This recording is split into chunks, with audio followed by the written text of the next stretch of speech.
Tulikuta waizi wameingia kwa kanisa letu, tukakuta dirisha la kanisa limevunjwa, wakaingia wakaimba mali tofauti tofauti kama vile speakers, water taps zimevunjwa zote, cooling fans. Walivunja dirisha ya kanisa, wakaingia wakaimba ile father anatumia pale wakati kuko na joto ya kuleta baridi. Wakati tuliingia ndani, kitu ya kwanza tulikutana nayo ni sanduku ya sadaka.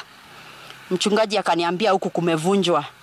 Ndio tukaingia ndani, kwenda pale tukapita kwa ofisi nyuma, tukaingia kwa kanisa. Kufika kwa kanisa tukapata kuna wizi imefanyika, hakuna keyboard, hakuna power amp na watchman watatu hiyo siku.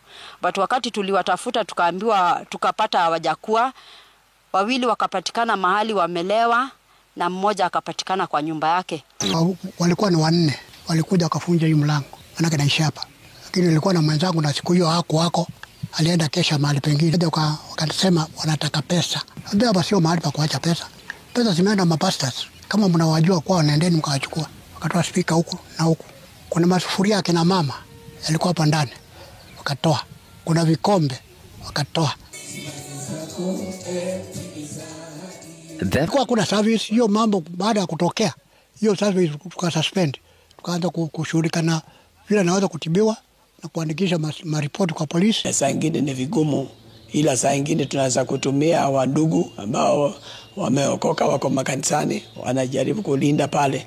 Lakini wajua ndugu atakaa hapo kila wakati because ataweza kuwa pia na familia na mambo kama so ni shida. Tuliweza kutafuta viti kwa njia nyingine tukapata kupitia kukomboa.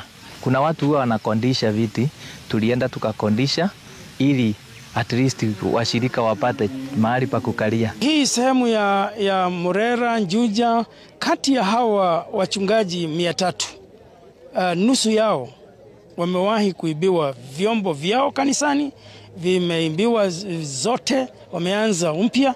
Wengine walikuwa tu wamezinunua siku hiyo na zikaenda.